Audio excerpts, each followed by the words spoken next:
Muhammad sallallahu alaihi wasallam.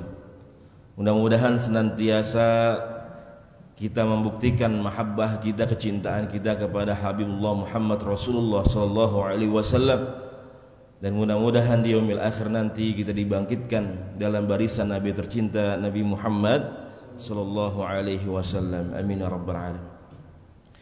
Fadilatul mukarramul muhtaramin yang sama-sama saya hormati, yaitu Ketua DKM Masjid Al-Ikhlas Ustaz Ma'mun, kemudian juga para segenap pengurus, kemudian Bapak Ibu semua yang dirahmati oleh Allah Subhanahu wa taala. Alhamdulillah, mudah-mudahan di pagi yang penuh dengan keberkahan ini senantiasa kita mendapatkan keberkahan, maghfirahnya, rahmat dari Allah Subhanahu wa taala. Alhamdulillah, tadi pas keluar rumah ternyata gerimis. Di sini gerimis enggak? Dikit ya. Kalau saya bawa motor berasa juga tadi hampir lepek juga. Ya, ini subhanallah. Ya, ini kalau kita mau tarik selimut lagi, mau rebahan lagi, pas keluar ya gerimis nih, kayaknya enak selimutan lagi. Enak nggak pakainya? Gurih gitu ya. Ini subhanallah. Tapi alhamdulillah, ya Allah gerakkan hati kita, Allah gerakkan langkah kita, ya, untuk menuju rumah Allah Subhanahu wa taala, untuk ibadah ikhlas karena Allah Subhanahu wa taala. Rasulullah sallallahu alaihi wasallam ya senantiasa mengingatkan kita, mengajarkan kita, ya aksiru minaz zikri hazimil ladzat. Ya aksiru minaz zikri hazimil ladzat. Kata Rasul, perbanyaklah kita mengingat sesuatu yang bisa memutuskan kelezatan, sesuatu yang bisa memutuskan kenikmatan. Subhanallah. Ya, kalau di hadis tersebut ya diajarkan ya kita senantiasa mengingat yang namanya al-maut. Ya. Karena yang namanya maut itu, kematian, bisa memutuskan kita dari segala kenikmatan, kelezatan. Dan aktivitas kita juga pada pagi hari ini adalah dalam rangka memutuskan kenikmatan, ya, kelezatan yang tadinya mungkin tadi ya lebih enak tidur, ya, selimutan, ya, hujan nih, gerimis, ya. Alhamdulillah kita bisa bangun. Alhamdulillah yang tadi sebelum subuh bisa tahajud, bisa qiraatul Quran, ya, sambung pada pagi hari ini sholat subuh berjamaah, kemudian majelis ilmu. Ini subhanallah, yang mudah-mudahan ini adalah bukti, ya, bahwasanya ketaatan kita, mahabbah kita kepada Allah Subhanahu wa taala dan Nabi kita Nabi Muhammad sallallahu alaihi wasallam. Ini mudah-mudahan senantiasa Allah berkahkan dalam hidup kita ketika kita memulai hari kita dengan mengingat Allah Subhanahu wa taala.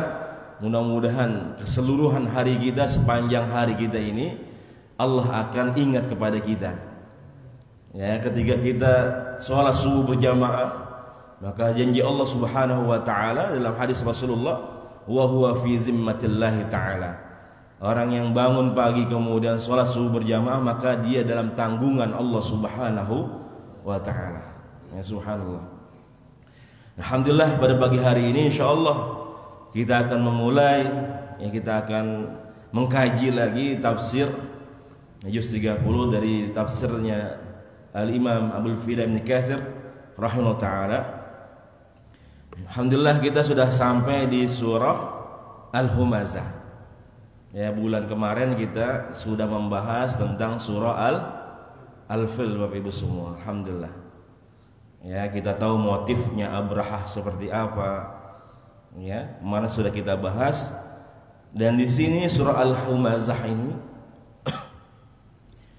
menjelaskan tentang salah satu manusia yang dimurkai oleh Allah Subhanahu wa taala. Ya, kalau kemarin di Al-Fil sudah kita tampakkan tokohnya siapa, yaitu Abrahah. Ya, di soal Humazah ini Allah jelaskan ciri-cirinya. Di antara manusia-manusia yang dilaknat oleh Allah Subhanahu wa taala, manusia-manusia yang senantiasa nanti akan dilemparkan ke dalam api nerakanya Allah Subhanahu wa ta'ala. Na'udzubillah wal i'azu billah.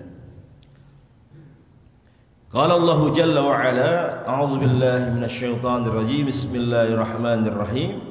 Wailul likulli humazatil lumazah alladzi jama'a malan wa 'addadah yahsabu anna malahu akhladah kalla la yunbadanna fil khutamah wa ma adraka mal khutamah narullahil muqadah allati tattali'u 'alal afidah innaha 'alaihim musadatun fi 'amadin mumaddadah. Shadaqallahul azim. Allah Subhanahu wa taala, Bapak Ibu semua rahmati Allah Subhanahu wa taala. Di sini Allah memakai atau memulai firman-Nya di dalam surah Al-Humazah ini dengan kalimat wailun. Ya, wailun. Wailun ini artinya adalah celaka, binasa, hancur. Jadi langsung kalau bahasa kita langsung disumpahin sama Allah Subhanahu wa taala. Ya, ini yang nyumpahin bukan manusia lagi, tapi yang menyumpahkan kita adalah Sang pencipta kita. Wailun, sungguh celaka, binasa, hancur. Makanya salah satu lembah neraka ada namanya neraka Wail. Ada namanya neraka Wail. Ya. Karena tadi hancur, binasa. Ya, wailun. Likulli ini kalau kita lihat, ya, lamnya di sini adalah untuk. Ya. Jadi lam di sini adalah untuk atau kepemilikan. Kulun itu artinya adalah semua. Ya, tanpa terkecuali, enggak ada yang dikecualikan, semua. Ya, semua jamaah masjid Al-Ikhlas misalkan, itu namanya kullun, semuanya. Ya, jadi celakanya ini untuk setiap manusia. Ya, untuk setiap manusia, untuk seluruh manusia tanpa terkecuali. Siapa yang celaka? Humazatul, ya, humazah, kemudian lumazah. Ya, humazatil lumazah. Yang pertama adalah humazah, kemudian yang kedua adalah lumazah. Bedanya apa, Pak? Humazah sama lumazah. Ada yang tahu nggak, Bapak Ibu semua?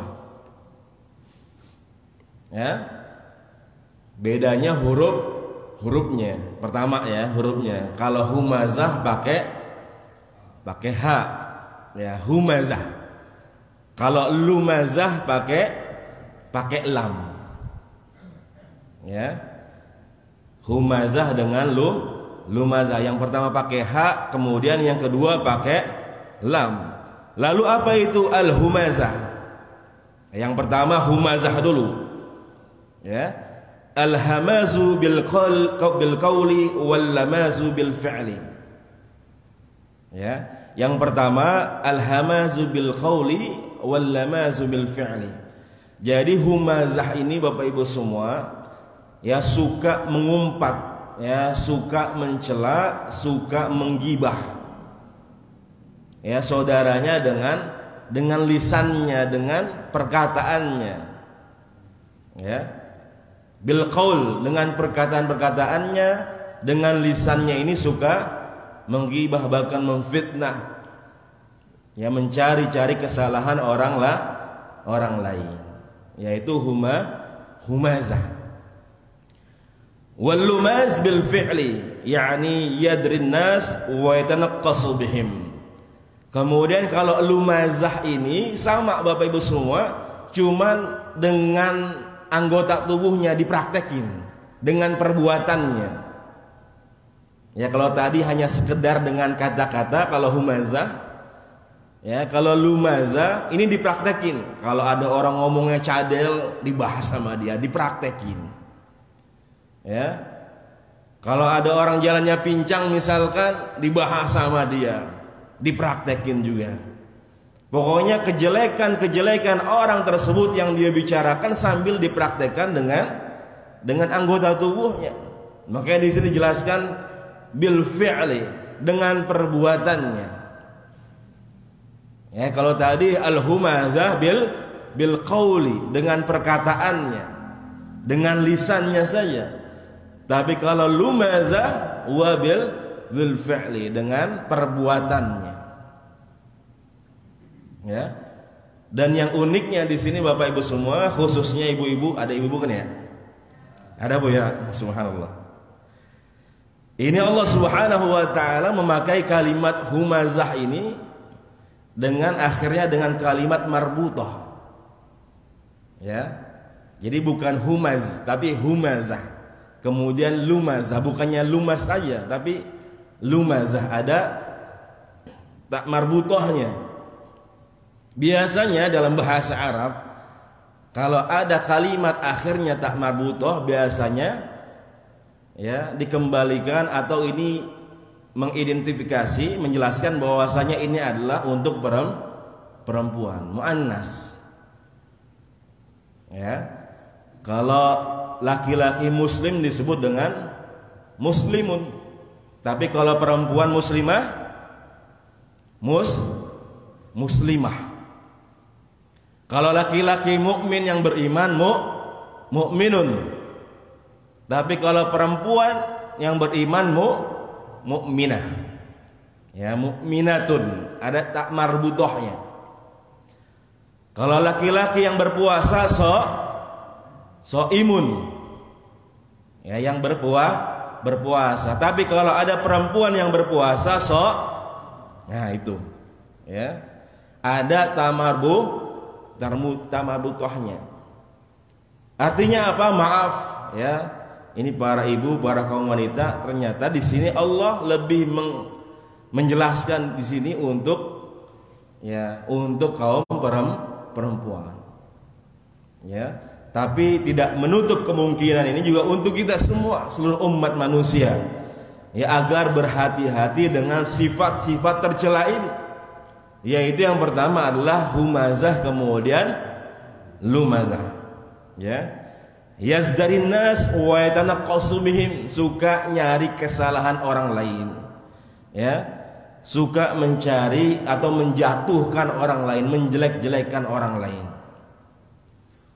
Ya, ini yang dimurkai, yang dilaknat oleh Allah Subhanahu wa taala. Kemudian di antara sifatnya apa saja Bapak Ibu semua? Yang pertama Allah jelaskan di sini yaitu alladzi jama'a malau wa 'addadah. Ya, alladzi jama'a malau wa 'addadah. Ketika tadi Allah sebutkan dua sifat yang dimurkai oleh Allah Subhanahu wa taala, ya. Dan di dalam surah yang lain, surah Al-Qalam ayat 11, Allah Subhanahu wa taala juga menjelaskan hammazim masya'im binamim. Ya, celaka juga orang yang suka ngadu domba. Ya, yang suka memfitnah, menggibah saudara-saudaranya. Maka di sini Allah Subhanahu wa taala menjelaskan yang pertama sifatnya, kebiasaan orang ini biasanya tadi yang pertama alladzi jama'a malau wa 'addadah. Ya. Jamaah ini artinya adalah mengumpulkan. Ya. Mengumpulkan malan ini apa Pak? Harta. Ya. Wa'addadah, ngumpulin harta kemudian ngitung-ngitung hartanya. Ya udah dikumpulin kemudian dihitung-hitung terus. Ya. Ini salah satu ciri atau sifat mereka yang suka mengumpat, yang suka menjelekkan orang lain. Biasanya mereka hubbud dunya. Mereka begitu cintanya dengan dunia. Ya, alladzi jama'a malau wa'addadah. Mereka begitu cintanya dengan dunia. Padahal yang namanya harta, kemudian jabatan, semuanya akan kita tinggalkan. Dan firman Allah Subhanahu wa taala selanjutnya, yahsabu anna malahu akhlada. Yahsabu anna malahu akhlada. Ketika mereka ini mereka mengumpulkan hartanya kemudian menghitung-hitungnya, yahsabu anna malau akhlada. Kemudian mereka mengira bahwasanya hartanya ini bisa mengekalkannya, bisa mengabadikannya. Ya, kemudian para ulama tafsir juga menjelaskan bahwasanya bisa, yang dimaksud dari firman Allah Subhanahu wa taala di sini adalah bahwasanya mereka yang senantiasa mencari kehidupan dunia, mencari jabatan, ya, mencari posisi di dunia, jabatan, yang mereka merasa kekal di dunia, menjadi seorang pemimpin misalkan. Ya, ketika ingin menjadi wakil rakyat, mereka menggunakan segala cara. Ketika mereka mengumpulkan hartanya, kemudian dia gunakan hartanya untuk menjadikan dia sebagai wakil rakyat, kemudian dia gunakan dengan cara-cara yang diharamkan oleh Allah Subhanahu wa taala. Mereka merasa bahwasanya mereka akan abadi di dunia. Ya, mereka akan kekal di dunia. Ya, ketika mereka mencalonkan jadi wakil rakyat, jadi presiden ataupun yang lainnya, mereka menjatuhkan saingannya, calon yang lain, yang menjelek-jelekan, yang memfitnah. Ya, ini jelas bahwasanya mereka merasa bahwasanya mereka akan kekal abadi di dunia. Ya, mereka tidak ingat kepada Allah Subhanahu wa taala. Mereka tidak ingat dengan azab balasan dari Allah Subhanahu wa taala. Bapak Ibu semua pahamkan ya, bisa membedakan antara fitnah dengan ghibah. Apa bedanya Pak? Fitnah dengan ghibah. Kalau ghibah apa Pak? Kalau ghibah adalah ya kejelekan orang tersebut memang ada. Jadi kalau kita suka bicarain kejelekan saudara kita, memang begitu adanya. Memang ada dalam dirinya. Ya, itu namanya ghibah. Kita omongin terus, atau kita udah tahu kejelekannya kemudian kita cari-cari terus tuh, ada lagi nggak kejelekannya tuh. Nah itu. Kalau fitnah kejelekan tersebut nggak ada dalam dirinya, kemudian kita mengada-adakan, ya, kita ngomong ke sana sini kejelekan orang tersebut, padahal nggak ada, aib tersebut itu nggak ada. Ya, kejelekan tersebut itu tidak ada dalam diri orang yang kita fitnahkan. Ya, dan ini adalah dosa besar. Al fitnatu asyaddu minal qatl. Ya, ghibah juga dosa besar, kemudian fitnah juga adalah dosa besar. Fitnah lebih kejam daripada pembunuhan. Ya, na'udzubillah wal ya'udzubillah. Jadi mereka merasa bahwasanya mereka akan kekal di dunia dengan hartanya, dengan jabatannya, dengan pangkatnya, dengan semua yang mereka miliki di dunia. Yang mereka merasa kekal abadi. Ya, mereka tidak takut kepada Allah Subhanahu wa taala. Ya, mereka lupa kepada Allah Subhanahu wa taala. Ya, padahal Rasulullah sallallahu alaihi wasallam menjelaskan kepada kita semua Bapak Ibu, tattabi'ul janazah salasun. Ya, nanti yang ngikutin jenazah kita ketika kita sudah dipanggil kembali menghadap Allah Subhanahu wa taala itu ada tiga perkara.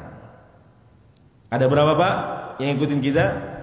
Ada 3. Yarji'usnan, yang 2 ini pulang kembali, enggak nemenin kita di kubur kita, di alam barzah kita. 2 ini pulang kembali. Apa yang 2 itu? Al-mal wal ahlu. Yang 2 itu adalah harta dan keluarga. Sanak kerabat semua, sahabat kita, anak tercinta kita, istri tercinta kita. Ya, yang dia bilang, abang saya cinta sama abang sehidup semati. Bukan begitu Pak? Ya, Bapak Ya, bapak bilang sama istri, cinta sama neng, ya, sama bunda, sehidup semati. Tapi ketika kita sudah meninggal dunia, mau nggak nemenin kita di kubur? Pada pulang semuanya. Ya, anak yang paling kita cintai semuanya ikut meninggalkan kita. Ya, kita yang punya Alphard, punya Innova, ya, si Arfi ataupun yang lainnya, ya, punya Mercy. Apa kita bawa? Ya, yang rumahnya megah misalkan 4 tingkat misalkan. Semua menjadi rebutan ahli waris. Ya, semuanya akan kembali meninggalkan kita. Yarji'usnan, yang 2 itu kembali pulang. Al-ahlu wal mal, bahwasanya harta kemudian keluarga kita. Wa yabqa wahid, dan yang 1, ya, yang tersisa hanya 1 yang nemenin kita, yaitu al-amal, ya, yaitu bekal kita menuju Allah Subhanahu wa taala. Bekal kita, ya, amal perbuatan kita yang nemenin kita nanti di alam barzakh. Ya, yang menyelamatkan kita nanti dari fitnah kubur. Kita sebagai umat muslim yakin dan percaya bahwasanya ada yang namanya nikmat dan azab kubur. Yakin nggak, Pak?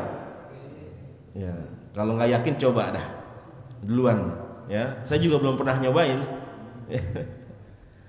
Tapi kita baca Al-Quran, kita baca hadis, dan kita lihat kenyataan. Ya, bukti-bukti yang terjadi dalam kehidupan umat, ya, umat manusia, dan itu kita lihat sendiri. Ada yang namanya azab dan ada yang namanya nikmat kubur. Makanya Khalifatul Rasulullah sallallahu alaihi wasallam salah satunya itu Sayyidina Utsman bin Affan radhiyallahu taala anhu. Jadi Sayyidina Utsman ini, Bapak Ibu semua, kalau habis nguburin para sahabat yang meninggal, dia nangis. Ya, dia nangis di kuburan tersebut, nangis. Kemudian para sahabat bertanya, "Wahai Utsman, kenapa engkau setiap selesai menguburkan para sahabat engkau menangis? Padahal engkau ketika Rasulullah menjelaskan, ya, berita, ya, atau masalah tentang surga atau neraka, kamu nggak pernah nangis. Kenapa ketika engkau selesai menguburkan para sahabat engkau malah nangis?"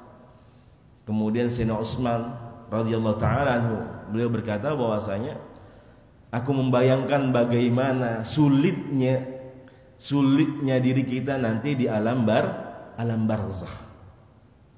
Ya, karena ketika kita selamat dari fitnah kubur, insyaallah langkah selanjutnya akan memudahkan kita. Ya, ketika kita selamat dari fitnah kubur, kita mendapatkan nikmat kubur, insyaallah selepas itu, setelahnya langkah kita di alam barzakh yang lainnya, ya, alam akhirat, ya, menuju yaumul fasl, hari pembalasan, semua di hadapan Allah, kita akan selamat di hadapan Allah Subhanahu wa taala. Jadi fitnah kubur itu awal dari segalanya. Alam barzakh adalah awal dari segalanya. Ya, kemudian sebaliknya, ya, kalau kita, ya, tidak selamat dari fitnah kubur tersebut, ya, kita tidak bisa menjawab pertanyaan para malaikatnya Allah Subhanahu wa taala, na'udzubillah wa li'udzubillah. Maka selanjutnya kita akan lebih sengsara lagi di hadapan Allah Subhanahu wa taala. Na'udzubillah wa li'udzubillah. Ya. Jadi amal kita yang menolong kita di yaumil akhir nanti, ya, di hadapan Allah Subhanahu wa taala. Ya, semuanya tadi harta, jabatan, semua akan sirna.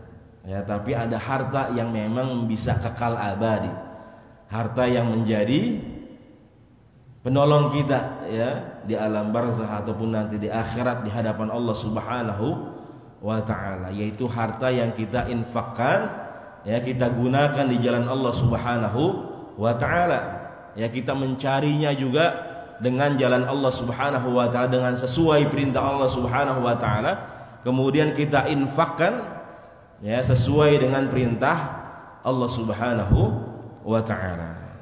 Ya.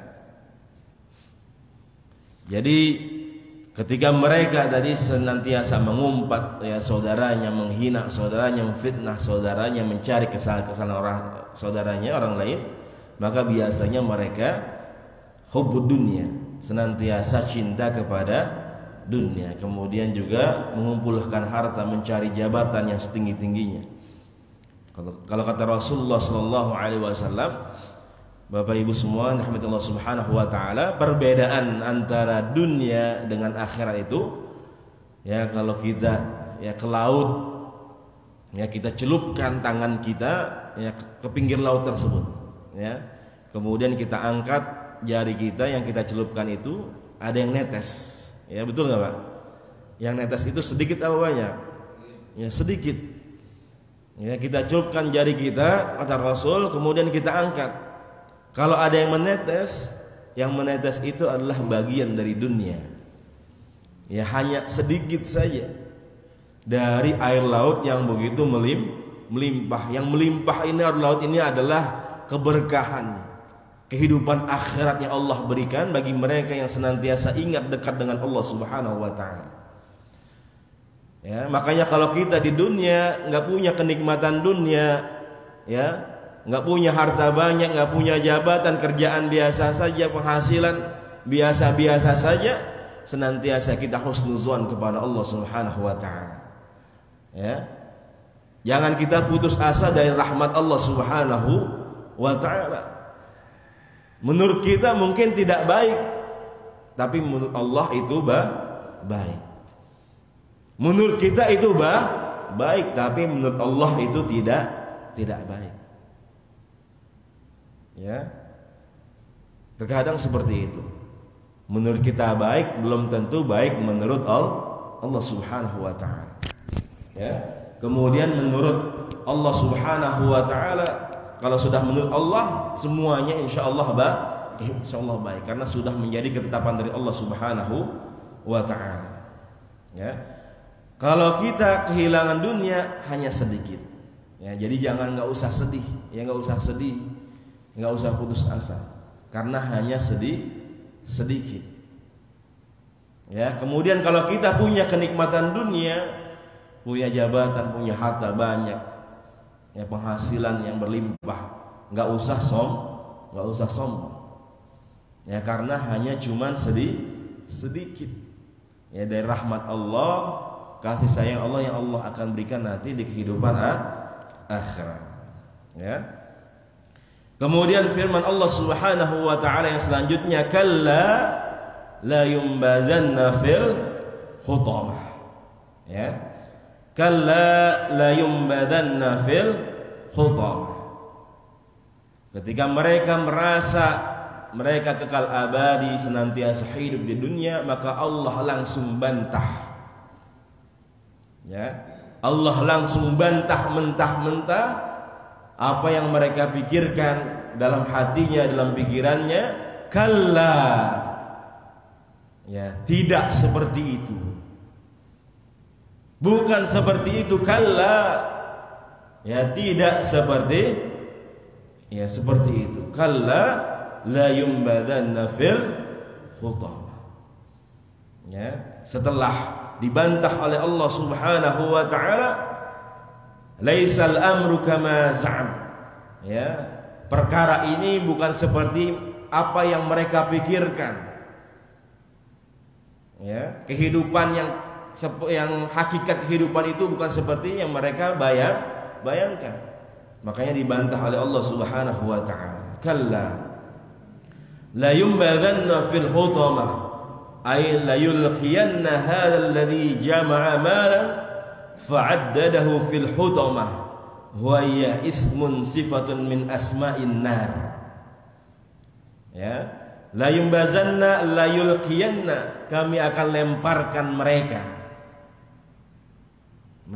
semua akan dilemparkan oleh Allah Subhanahu wa taala.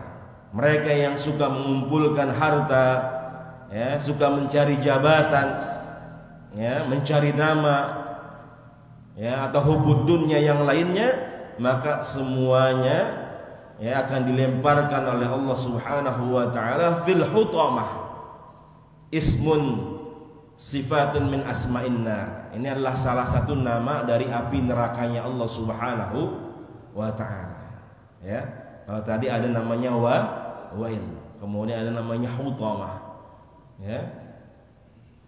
La yumbazanna fil hutamah. Li'annaha tahtimu min man fiha, li'annaha tahtimu man fiha. Karena sifat neraka ini senantiasa membakar, ya, menghancurkan siapa saja yang berada di dalamnya. Makanya diberi nama al-hutamah. Walihada qala wa ma adraka mal hutamah allati narullahil muqadah allati tattali'u 'alal afidah. Ya, setelah Allah Subhanahu wa taala yang melempar manusia semuanya, tadi sifat-sifatnya seperti itu Allah lemparkan di neraka hutamah. Kemudian Allah Subhanahu wa taala bertanya kepada kita semua, tahukah kalian apa itu hutamah? Ya. Apa yang ada di dalam hutamah tersebut? Ya, neraka hutamah tersebut narullahil muqadah. Ya, narullahil muqadah allati tattali'u 'alal afidah. Narun itu tadi adalah api. Ya, makanya neraka itu bisa disebut dengan an-nar karena di dalamnya ada api. Dan neraka itu bahan bakarnya apa, Pak? Ya, manusia. Ya, manusia. Narullahil muqadah. Muqadah ini adalah al-mustahilah, yang berapi-api, yang berkobar-kobar. Ya, yang berapi-api, yang berkobar-kobar. Jadi apinya bukan biasa-biasa saja, Bapak Ibu semua. Ini api yang berkobar-kobar. Begitu besarnya api tersebut. Nauzubillah wa li'azubillah. Allati tattali'u 'alal afidah. Ya, yang bisa membakar sampai ke jantung atau hati manusia. Qala Sabit An-Nabani, Imam Sabit An-Nabani mengatakan, tahrikuhum ilal afida wa hum ahya. Itu neraka tersebut bisa membakar manusia sampai ke jantung mereka, sampai ke hati mereka, wa hum ahya, dan mereka itu hidup.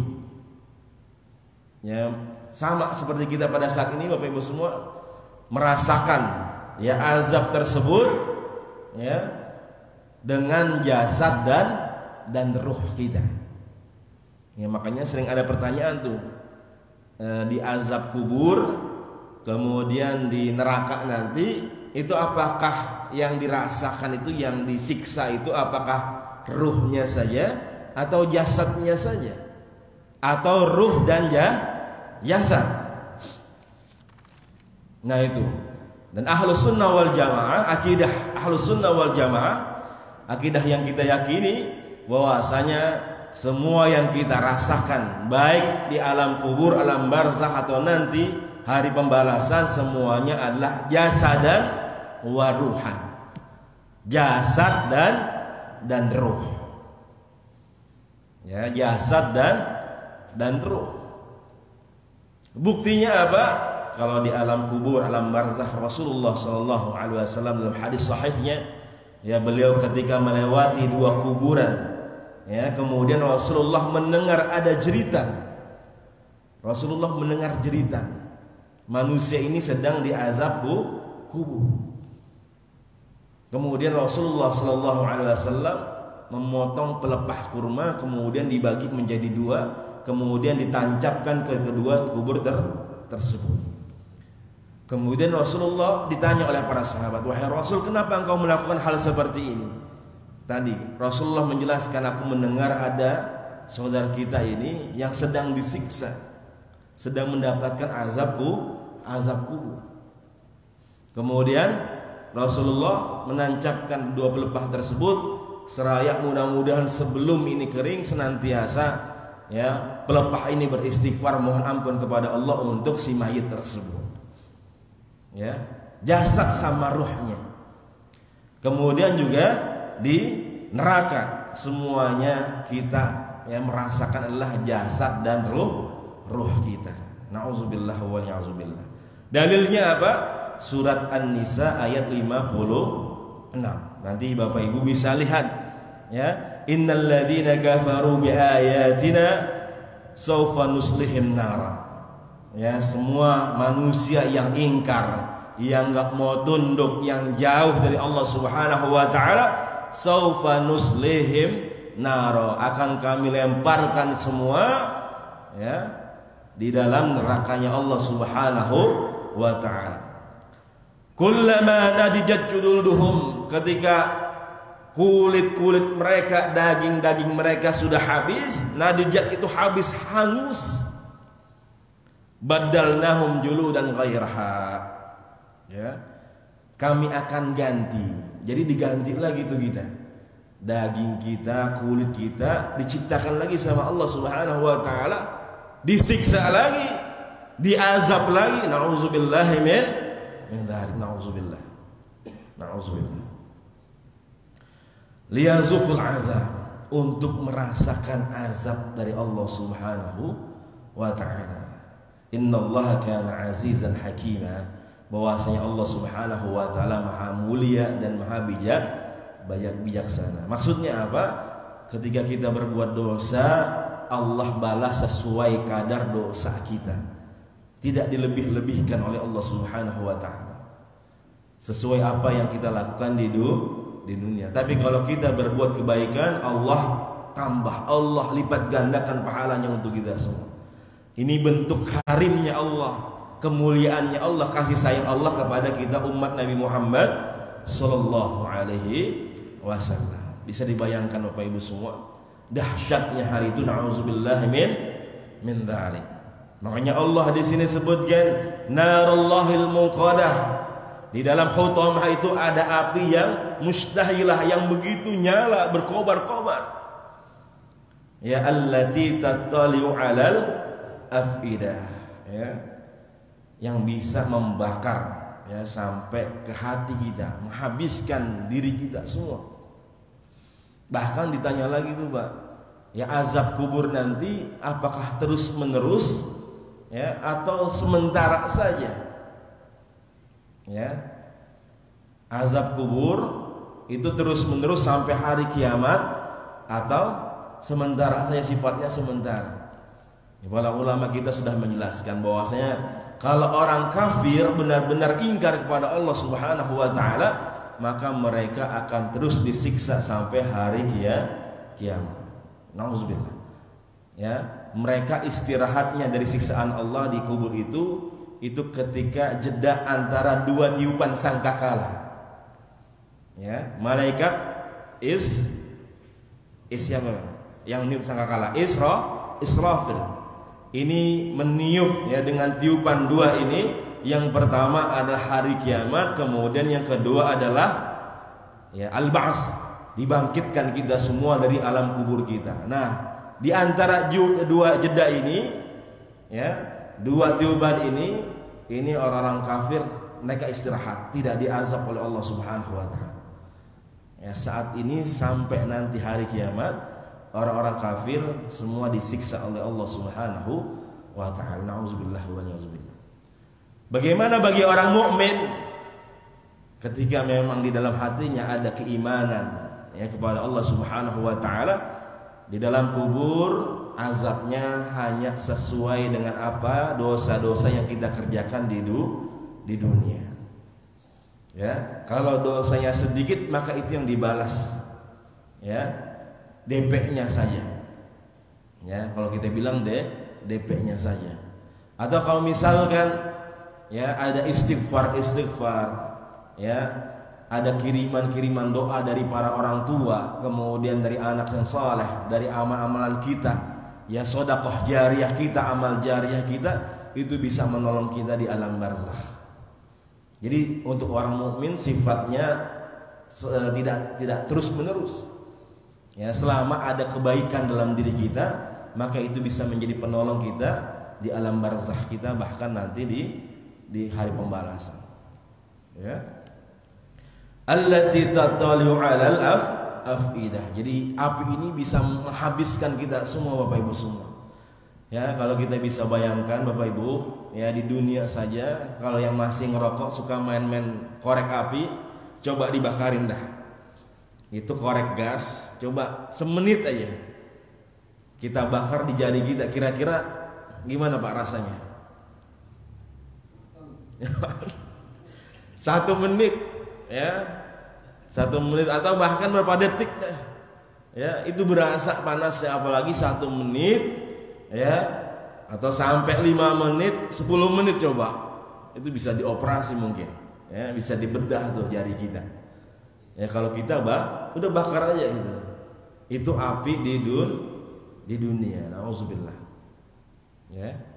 Api di dunia, bagaimana nanti di akhirat, ya di nerakanya Allah Subhanahu wa taala. Nauzubillah wa na'udzubillah. Makanya sungguh konyol, ya, sungguh terlaknat ketika ada manusia minta dimasukkan ke dalam neraka. Nauzubillah wa na'udzubillah. Ada Pak yang begitu Pak? Ada nggak? Banyak nggak? Ya udah ngina Habib minta dimasukin neraka, itu nauzubillah, itu apinya kayak gimana itu? Ya, minta ya masuk neraka, katanya nanti saya mau bikin party, mau bikin pesta sama artis yang lain. Nauzubillah. Emang neraka punya nenek moyang lo? Ya, emang neraka lo yang buat? Nauzubillah, nggak pernah baca Al-Quran, nggak pernah paham surat pendek aja mungkin nggak pernah baca. Surah Al-Humazah ini mungkin dia nggak pernah baca, nggak pernah dengar tafsirannya, nggak pernah memaknai, mentadabburi ayat. Nauzubillah, nggak pernah dengar hadis Rasulullah tentang bagaimana sempitnya alam kubur, bagaimana dahsyatnya hari pembalasan. Nauzubillah min zalik. Ya konyol Pak ketika ada manusia memesan atau minta dimasukkan ke dalam neraka. Para ulama kita saja ketika membahas ayat-ayat, menafsirkan ayat-ayat, menjelaskan ayat firman Allah, hadis-hadis Rasulullah yang berkenaan tentang hari akhir, ya, tentang balasan Allah Subhanahu wa taala, itu mereka menangis Pak. Ya. Para ulama kita, waktu saya di Sudan itu, para syekh itu kalau jelasin hadis, jelasin ayat itu, ketika ada azab, ya, azab kubur, azab neraka, itu mereka menangis, ya, nggak kuat. Lalu bagaimana ketika ada manusia dengan kesombongannya, ya, mereka malah minta dimasukkan ke dalam neraka. Auzubillah wa na'udzubillah. Bahkan bukan di kita saja Pak yang minta dimasukin ke dalam neraka. Di Mesir itu pernah juga ada manusia, ya sama, perempuan juga minta dimasukin ke dalam neraka. Ya. Jadi ceritanya orang tersebut lagi naik bis. Ya, bis ini lagi mengarah ke Iskandaria, salah satu kota di Mesir. Ketika wanita ini ada di dalam bis, kemudian wanita ini pakaiannya apa? You can see, ya. Kita semua bisa ngelihat. Jadi fashionnya itu fashion Barat Eropa, pakaiannya tipis. Makanya ada orang tua Mesir yang ngingetin, ya, kamu jangan pakaian seperti ini, ya. Ikut sesuai ajaran Allah dan Rasulullah Sallallahu Alaihi Wasallam. Ya, karena Mesir itu negara yang memang keislamannya itu begitu kental. Makanya aneh ketika ada wanita yang memakai pakaian seperti itu, makanya langsung dinasihatin sama orang tua tersebut. Tapi dengan kesombongan wanita ini, ya, dengan keangkuhan wanita ini, ketika dinasihatin dia nggak terima, dia malah marah. Dia bilang, apakah bapak yang memegang pintu surga? Apakah anda yang punya kunci surga? Gak usah ngatur-ngatur orang, ya, gak usah ngatur-ngatur orang. Ketika itu dia pegang handphone, langsung dia kasih handphonenya ke orang tua tersebut. Dia bilang, telepon Tuhanmu, ya, pesankan aku neraka. Ya, pesankan aku segera neraka untukku. Dikasih, disuruh telepon Tuhan kamu, pesanin aku neraka untukku. Ya, begitu sombongnya, begitu angkuhnya. Lalu apa yang terjadi? Ternyata wanita itu ya tertidur, dan tertidur setelah sampai di akhir terminal, ternyata sudah nggak ada. Dibangunin sudah nggak ada lagi nyawanya. Nauzubillah wa na'udzubillah. Dan apa yang terjadi Bapak Ibu semua? Setelah itu dia jatuh dari tempat duduknya, jatuh, dan badannya itu langsung gosong, ya, langsung hitam, gosong. Semua orang pada terkejut di situ. Nauzubillah. Ya, jadi Allah Subhanahu wa taala langsung bayar kontan. Allah Jalla wa ala langsung buktikan kekuasaannya bagi manusia yang dengan kesombongannya, dengan keangkuhannya, ya, tidak mendengarkan perintah-perintah Allah Subhanahu wa taala. Ya. Jadi bukan dia doang di Indonesia yang pernah mesen neraka ya di dunia, tapi banyak orang lain yang juga pernah seperti itu dan langsung ya dibalas oleh Allah Subhanahu wa taala. Ya, mungkin sekarang belum dibalas di Indonesia. Ya, istidraj. Ya, dia punya nama, ya namanya juga nggak cakep-cakep banget ya. Kita kenal juga ya track recordnya seperti apa. Ya, hartanya mungkin dia punya, tapi semuanya itu adalah istidraj, cobaan dari Allah Subhanahu wa taala. Nauzubillahi min dzalik ya. Jadi api ini Bapak Ibu semua bukan api yang nempel-nempel di kita doang, kayak kita main korek api kita tempelin begitu aja. Tapi api ini mutalasiqah. Ya. Innaha 'alaihim mu'sadah. Allah jelaskan selanjutnya, innaha 'alaihim mu'sadah. Ya, innaha 'alaihim mu'sadah. Yang pertama, api ini ya ketika membakar ini Allah jelaskan mutalasiqah. Ini apinya nempel, makanya bisa membakar jasad kita, ruh kita sampai habis diri kita, kemudian diciptakan lagi sama Allah, diazab lagi. Ya, karena apinya ini nempel, ngabisin ya jasad ruh kita. Jadi bukan sekedar kayak korek api kita mainin begitu, ya. Kita tempel-tempel begitu aja enggak, tapi benar-benar membakar semuanya. Nauzubillahi min dzalik. Innaha 'alaihim musadah. Kemudian arti yang kedua musadah ini adalah mutbaqah. Artinya adalah tertutup. Nanti di neraka itu Bapak Ibu semua nggak ada celah untuk kita keluar. Auzubillahi min dzalik. Semua tertutup. Kita bayangin Bapak Ibu semua, ya kalau kita misalkan auzubillahi wa na'udzubillah terjebak di suatu ruangan, di suatu rumah. Ketika kita terjebak dalam satu ruangan, nggak bisa keluar.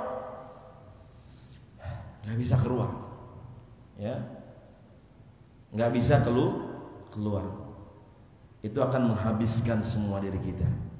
Ya, innaha 'alaihim mu'sadah. Ya, mutbaqah, tertutup semuanya. Ya, kalau di dunia mungkin kita bisa lari-lari, Pak. Kalau ruangannya itu luas, ya, kita tertutup misalkan, kita nggak punya kunci, itu ruangan terkunci semua, kita bisa lari. Di sini ada api, bisa kita ke sono.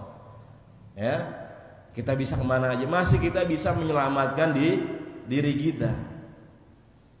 Tapi keadaan ini tidak seperti apa yang kita bayangkan di dunia. Ya, innaha 'alaihim mu'sadah fi 'amadim mumaddadah.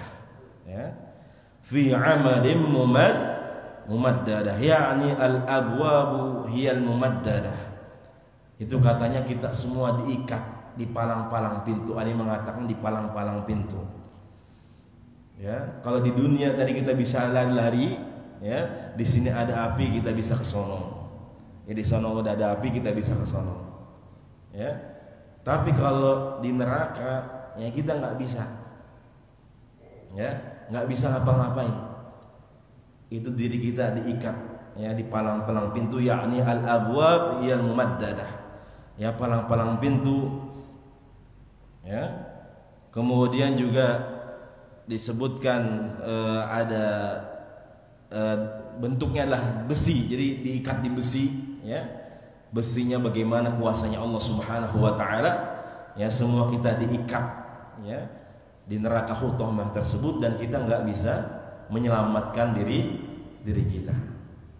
Ya, ketika membakar kaki kita, ya semua ya itu berasap ya sampai ke jantung, hati kita, semua diri kita. Makanya di sini Allah Subhanahu wa taala memakai kalimat allati tattali'u.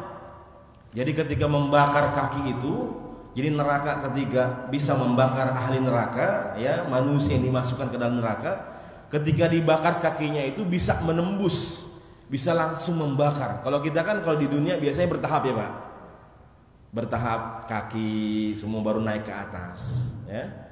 Tapi kalau api neraka itu langsung membakar semuanya. Makanya kalimatnya adalah tattali'. Ya.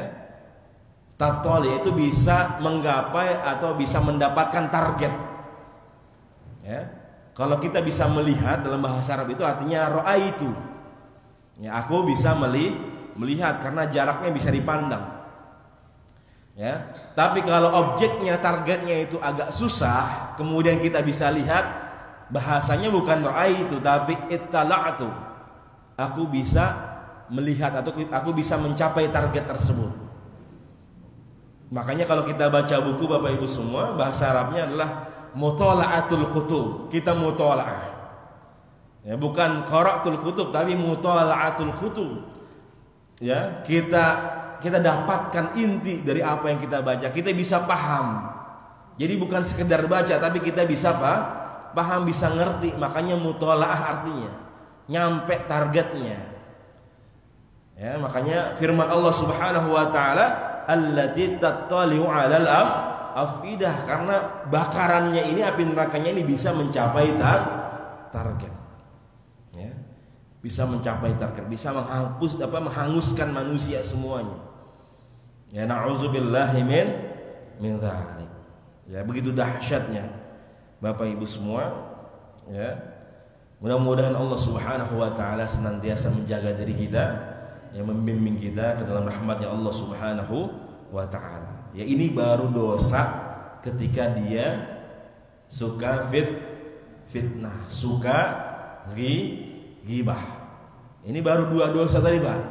Humazah sama lumazah. Orang yang suka jelek-jelekin, nyari kesalahan saudaranya dengan lisannya, kemudian dia suka niru-niru, suka praktekin, dia sebar kemana-mana, bahkan ditirukan gayanya. Ini baru dua doang. Ya, azabnya sudah seperti ini. Nauzubillahi min dzalik. Belum dosa kita yang suka ninggalin sholat. Belum dosa kita yang durhaka sama kedua orang tua. Ya, belum dosa kita yang suka berzina. Belum dosa kita yang suka makan harta riba. Belum dosa kita yang suka zolimin orang sana sini. Ya, nauzubillah, begitu banyak dosa kita. Baru dua ini saja balasannya di soal humazah ini begitu dahsyatnya. Ya, nauzubillah, begitu luar biasanya, mengerikan. Mengerikan enggak Pak di sini? Nauzubillah, kalau orang dengar ya tafsiran, ya pengertian, mentadabburi ya soal humazah ini, ketika dia bergetar hatinya, tambah takutnya kepada Allah, alhamdulillah kita masih termasuk orang-orang yang beriman. Tapi kalau udah dibacain surah Al-Humazah seperti ini, dia biasa saja, masa bodoh, ya, cuek aja, berarti hatinya itu kolbun marid atau kolbun mayyit. Hatinya itu sudah sakit atau sudah mati, udah nggak mau lagi menerima kebenaran. Orang sakit kalau dibawain enak-enak mau nggak Pak? Orang lagi sakit nih, kita sakit, dibawain hamburger misalkan, pizza, martabak yang enak, dimakan nggak Pak? Kagak mau. Apalagi orang mati. Ya, itu makanan yang makan tuh yang jagain yang sakit. Ya, begitu juga kita. Kalau hati sudah sakit, atau lebih parah hati sudah mati, yang enak-enak nasihat, kata-kata hikmah, ya, ajaran dari para ulama kita, orang tua kita ketika diajarin udah cuek aja. Masa bodoh, nggak mau tuh dengerin nasihat-nasihat, ya, nggak mau dengerin perintah-perintah Allah Subhanahu Wa Taala. Bahkan mereka cuek dengan tadi ancaman-ancaman dari Allah Subhanahu Wa Taala. Allah berikan azab yang begitu dahsyatnya, mereka nggak mau, cuek. Ya, ketika hatinya sudah sakit, bahkan sudah mati. Na'udzubillahi min dzalik. Makanya ketika mengkaji firman Allah Subhanahu Wa Taala, di dalamnya terdapat, ya, azab dari Allah Subhanahu Wa Taala. Allah gambarkan, Allah ceritakan bagaimana susahnya, sempitnya hari pembalasan nanti, dan tergetar hati kita, ya, kita merasa takut, ya. Itu berarti alhamdulillah keimanan kita masih ada dalam diri kita, dan mudah-mudahan kita bertambah kedekatan kita, keimanan kita kepada Allah Subhanahu Wa Taala. Ya, jangan sampai kita kehilangan rasa, ya, kita masa bodoh, kita cuek ketika ada firman-firman Allah Subhanahu Wa Taala yang menjelaskan tentang azab yang Allah akan berikan untuk kita semua. Padahal Allah dalam ayat yang lain juga menjelaskan bagaimana manusia nanti menyesal, ya, manusia menyesal. Atau kita lihat dalam surah Yasin itu dijelaskan bahwasanya ada manusia yang sudah dihancurkan oleh Allah Subhanahu Wa Taala, dan mereka enggak dikembalikan lagi di dunia. Ya, umatnya Nabi Nuh, umatnya Nabi Lut, ketika mereka membangkang, mereka enggak mau mendengarkan perintah Allah, Allah hancurkan. Apakah mereka dihidupkan lagi di dunia, Pak, sekarang? Apakah mereka dihidupkan lagi? Enggak dihidupkan. Mereka mendapatkan azab semuanya. Ya, jadi kita mengambil ibrah, mengambil pelajaran, ya, dari semua yang telah terjadi. Dan Allah jelaskan banyak manusia yang menyesal nanti ketika, ya, di alam kubur, ya, kemudian nanti di hari pembalasan semuanya akan menyesal di hadapan Allah Subhanahu Wa Taala. Jadi mudah-mudahan, ya, kita menjaga diri kita dengan ketakwaan kepada Allah Subhanahu Wa Taala. Kemudian yang terakhir, Bapak Ibu semua, ketika tadi kita nggak boleh berbicara tentang kejelekan orang lain, ya, kita tidak boleh menceritakan kejelekan orang lain, kesalahan orang lain. Lalu para ulama kita menjelaskan boleh ada beberapa tempat atau situasi ketika kita harus atau dibolehkan menceritakan kejelekan orang lain. Boleh nggak, Pak? Ya, secara umum nggak boleh, cuman para ulama mengajarkan kita ada beberapa situasi ketika kita boleh, ya, berbicara atau menjelaskan kejelekan orang lain. Yang pertama, ketika al-istifta, kalau kita minta fatwa atau kita minta arahan, ya, dari para ulama kita atau orang-orang yang kita tuakan, ya.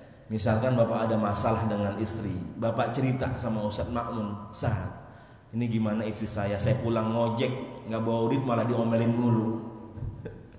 Ya, begitu mulu, Ustaz. Ya, gimana ini saya? Ya, kalau bisa Ustaz, ya, nasihatin istri saya. Ya, karena saya cinta begini, saya ngomong begini karena saya cinta sama istri saya. Itu ceritakan tentang kejelekan istri nggak, Pak? Iya, kita jelekin orang lain di depan Ustadz Ma'mun, tapi itu dibolehkan. Ya, kalau Bapak ada masalah dalam keluarga, Bapak mau cerita sama para ulama, para kiai yang Bapak tuakan, nggak apa-apa. Ya, karena niatnya adalah untuk mendapatkan nasihat, untuk mendapatkan arahan dari para ulama kita. Silahkan, ya, jadi nggak apa-apa, silahkan, selama niatnya benar. Ya, kita minta arahan, minta ujangan. Ya, kalau kita nggak ceritakan, bagaimana Ustadz Ma'mun bisa tahu? Ya, bagaimana para ulama bisa tahu? Yaitu al-istifta, kita minta fatwa, kita minta arahan. Yang kedua, ketika lil qada, ketika sedang dalam pengadilan. Ya, kalau kita jadi saksi, ya, kalau kita na'udzubillah jadi tersangka, ya, kita diadili, ya. Kadang kita menjelaskan kejelekan orang lain di depan hakim. Ya, ceritakan kejelekan yang sebenarnya nggak apa-apa, karena untuk menegakkan keadilan. Ya, untuk memperoleh kebenaran, silahkan. Ya, kita buka kejelekan orang nggak apa-apa, silahkan.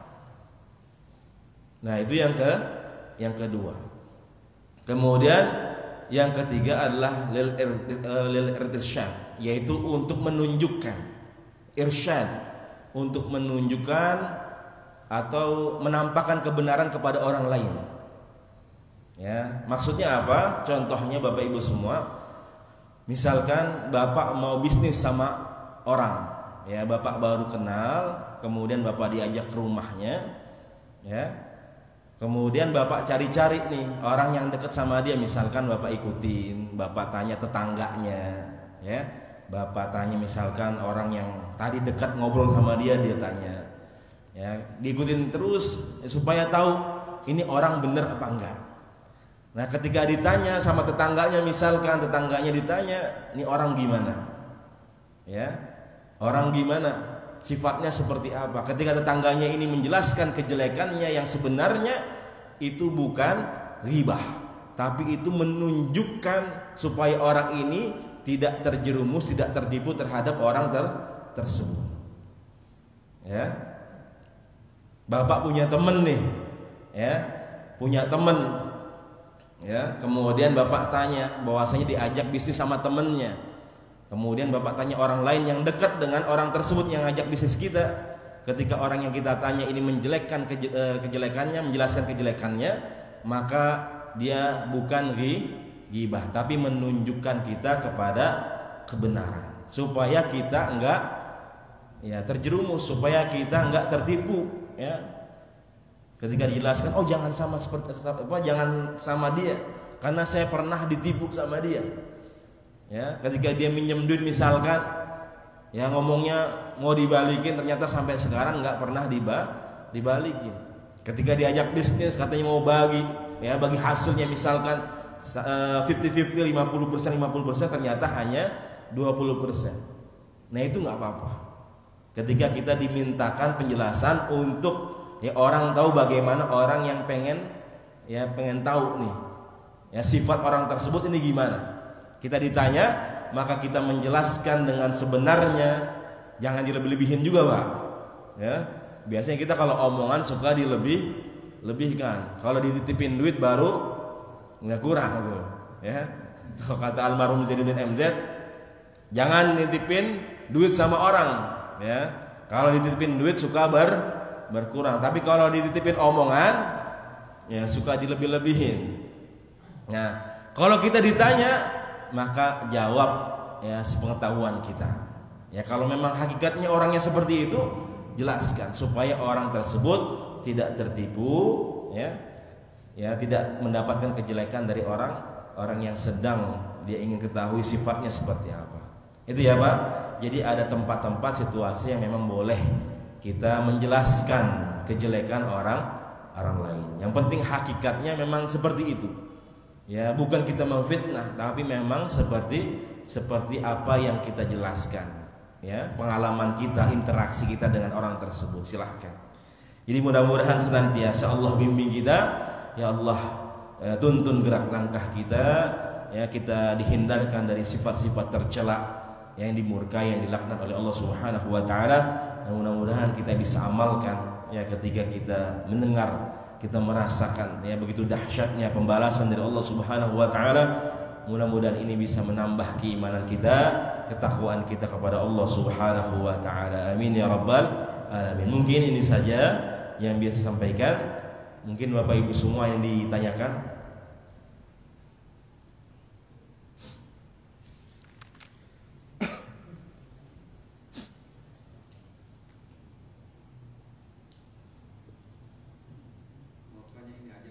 Ya. Assalamualaikum warahmatullahi wabarakatuh. Waalaikumsalam warahmatullahi. Itu bagaimana yang misalnya ada orang mau jual rumah, cuma rumah itu banjir atau udah hantunya segala macam, hanya mungkin, ya, mungkin tanpa orang lainnya, tapi dia langsung ngomong jangan di rumah itu suka banjir, ada hantu segala macam gitu. Dan jadi, tapi kasihan orang itu jadi hanya nggak laku-laku gitu. Iya. Jadi kalau kasusnya seperti itu, Pak, nggak apa-apa, ya, karena kita menjelaskan tentang kebenaran, situasi yang terjadi sebenarnya. Kita bukan mengada-ngada. Ya, kalimat yang keluar itu bukan suatu kebohongan. Ya, walaupun ditanya, kalau misalkan kita lihat, oh ini orang mau beli rumah, ya, mungkin yang si penjual ini tidak berbicara. Ya kan, kebanyakan biasanya manusia kalau jual barang itu kebanyakan tidak menjelaskan aibnya, kejelekannya. Padahal Rasul, ketika zaman Rasul, ya sudah terjadi hal seperti itu. Ya, yang cakep-cakep ditaruh di luar kelihatan, yang jelek-jelek diumpetin. Ketika dia beli dikeluarin yang jelek-jelek. Zaman Rasul sudah terjadi seperti itu. Apalagi zaman kita yang penuh dengan fitnah. Ya, kalau penjualnya tidak menjelaskan, ya, kejelekannya, aibnya rumah tersebut, ya alhamdulillah orang ini bisa membantu, menolong. Ya, yang penting dia jelaskan bahwasanya ini benar-benar banjir, kawasan ini benar banjir. Ya, nggak apa-apa Bapak cari informasi. Kalau dulu saya pernah juga nyari informasi.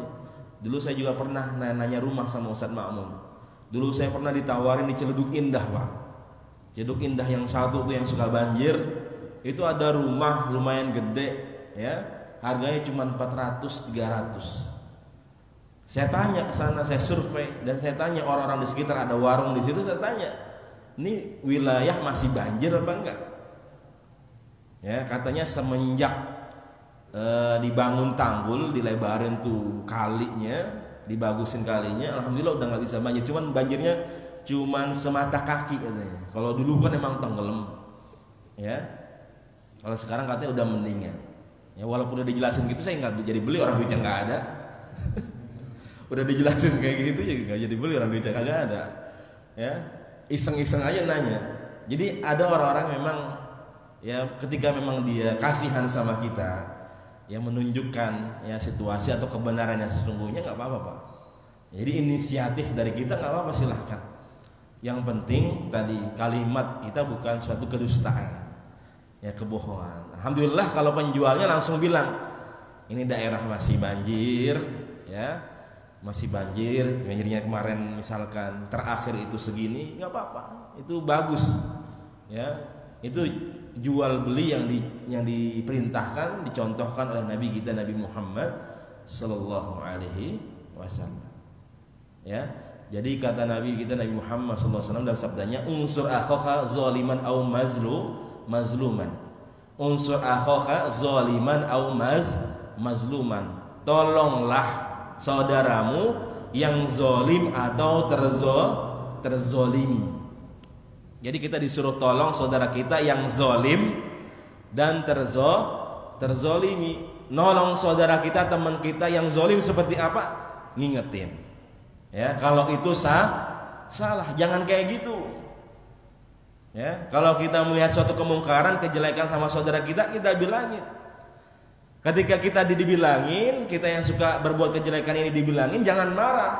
Karena berarti teman kita masih perhatian sama kita, masih cinta sama kita, supaya kita bisa jadi orang yang benar. Itu nolong orang ketika zalim, jangan begitu. Ya, nggak boleh seperti itu, nggak apa-apa, silahkan. Dan tolonglah saudara kita yang terzolimi. Mungkin tadi yang mau beli rumah belum dikasih tahu sama si penjualnya, kemudian kita bilangin, alhamdulillah dia bisa jadi tertolong karena kita sudah jelaskan keadaan yang sebenarnya. Sementara si penjual misalkan tidak menjelaskan aibnya, ya, keadaan yang sebenarnya. Alhamdulillah. Wallahu a'lam bishawab. Ada lagi, Pak? Ibu mungkin? Udah.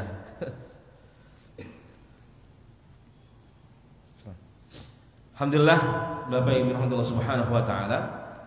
Mungkin kita akhiri sampai di sini, ya, kajian tafsir kita. Mudah-mudahan tadi kita menjadi orang-orang yang tawadu, orang-orang yang rendah hati kita di hadapan Allah Subhanahu wa taala, dan di hadapan manusia jangan kita menjadi orang yang sombong, ya, yang suka mencari kesalahan orang lain, ya kejelekan orang lain, tapi kita senantiasa tawadhu. Kata Rasul, man tawaddu'a rafa'allahu ta'ala. Siapa saja yang tawadhu, senantiasa Allah angkat derajatnya. Mudah-mudahan Allah angkat derajat diri kita semua di hadapan Allah Subhanahu wa taala. Amin ya rabbal alamin. Mari kita tutup majlis kita dengan membaca doa kafaratul majlis. Subhanakallahumma wa bihamdika asyhadu an la ilaha illa anta astaghfiruka wa atubu ilaik. Yang benar dari Allah Subhanahu wa taala, yang keliru, yang salah datangnya dari pribadi dari saya.